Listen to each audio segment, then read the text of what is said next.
Iconic beyond belief, the Acropolis of Athens is the quintessential embodiment of antiquity, the most recognizable name and landmark in the ancient world. Atop it stands the Parthenon, surrounded by temples and structures which have withstood the test of time to keep the fires of ancient Greece burning through the millennia. Today, we are taking a tour through a time where myths, history, and architecture collide to produce the incredible story of the Athenian Acropolis, from its mythic Neolithic origins to the culmination of one of antiquity's most dominant cultures' most marvelous productions, the Parthenon of Athens, a building whose presence still echoes around the world and proudly oversees the beautiful capital of Greece.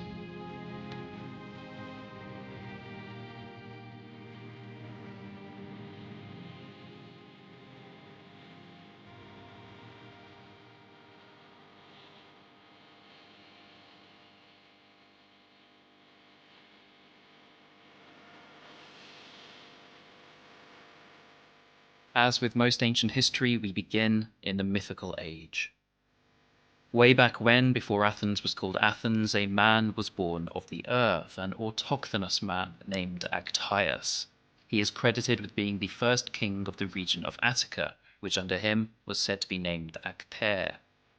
To the ancients, he lived in the time of the gods, but archaeological evidence of a small civilization on the coast does seem to indicate that people inhabited the region as far back as the Neolithic Stone Age, just 7000 BCE. He was succeeded by another autochthon, a man with no parents called Cecrops, and really he wasn't entirely even a man. Legend has it he was half man, half snake. Don't ask me why or how that works. Regardless, the Athenians revered him, and it's said that he taught the people of Actaeus many wonderful things. And when he succeeded Actaeus as king, he chose the summit of a hill to establish the capital of Actae of Attica. Easily defensible, offering a great view, the perfect choice. And so Athens was born with Cecrops its first credited king, though at this time it was called Cecropia. And although we are indeed talking about the Acropolis here, Akros meaning highest, polis meaning city or city-state, it would technically have just been the polis, as pretty much the whole city would have been on the hilltop at this time. Now we can't forget that in the ancient texts we are still in the time of the gods, and it was when Cecrops was king that the gods began descending from Olympus to offer patronage to the emerging cities of men and women blossoming on earth. So coveted was this patronage that the gods would go to great lengths to win it, fighting among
was not at all pleased. Nevertheless, while Cecropia then became Athens, Poseidon would still be honoured with his temple on the Acropolis. The city continued to blossom under Cecrops' rule, but meanwhile, in the realm of the gods, a typically horrific event occurred. Athena, coming to Hephaestus for a routine checkup on her weapons, was suddenly the target of his abject lust. She fled to Athens, but he chased her, and while he failed to defile her, he did some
the sturdy house of Erechtheus, into which Athena herself would go.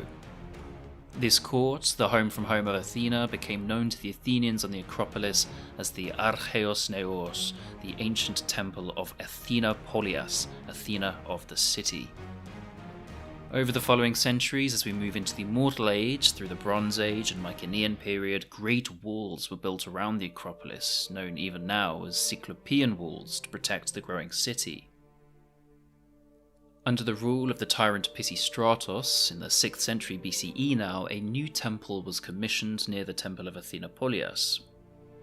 It was a 6-column peripteros in typical Doric style. It was known to the ancients as the hekatomperos, meaning 100 feet long, even if it was slightly larger still.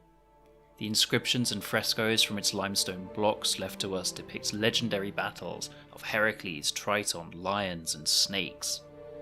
German archaeologists called this building the Ur-Parthenon, the original Parthenon, and with that we're getting closer to the ultimate landmark seen today on the Acropolis. But before then, we have to take a pit stop at the year 490 BCE, when the Archons of Athens decommissioned the Hekatomperos in order to upgrade it to what we call the pre-Parthenon. It was possibly built to honour the victory of Athens under Miltiades and the Persians at the Battle of Marathon. 10 years into its building, though, disaster struck. Xerxes I broke through the hot gates at Thermopylae, and his Persians poured into Greece, and Attica was left open for plunder. Ton de Perseon hoi anavevekotes proton men etra pontoprostas pyllas, taftas de anoixantes tusiketas ephonephon. Epeides fipantes catois stronto, to hieron sulesantes en epresan passanten Acropolin. The first of the Persians who raced up the city first battered down the gates and slaughtered the pleading citizens. And when all had been slain, they sacked the temple and burned down the entire Acropolis. The house of Erechtheus, Athena's statue, the temple of Athena Polias, the pre-Parthenon, all progress lost. But never fear, a few decades later, and Pericles is here. With Athens now a prime power once more in Greece, having dominated the Persians at Salamis and in command of the Delian League, Pericles saw reason to celebrate and materialize Athenian hegemony. On top of the ruins of the temple of Athena Polias, he built the Erechtheion, where Athena and Poseidon contended. Where Erechtheus' statue of Athena once stood, he built the grand, gigantic even, golden statue of Athena Nikae, Athena of Victory. And on top of the Hekatomperos and pre-Parthenon, he had the Parthenon built, the cultural marvel we still see today, all thanks to the master supervision of one Phidias, might I add. These works are all, even if just partly visible today, a long-standing reminder of ancient prowess. But what I hope to have added today to this incredible archaeological plateau in Athens is a history of heroic proportions that displays the richness of Athenian culture from its Neolithic origins, to its mythological importance, to its military achievements, and ultimately to its, touch wood, eternal legacy. If you'd like to support some more, possibly offer a small donation, then my Patreon page is linked in the description. It grants you early access to videos, glimpses of works in progress, what's happening next on the channel, and other regular classically themed posts. You can also suggest ideas, offer details, speak to me directly, but if you're watching the video as usual, if you like what you see, then I'm happy, and I hope you enjoy the next one. Thank you for watching.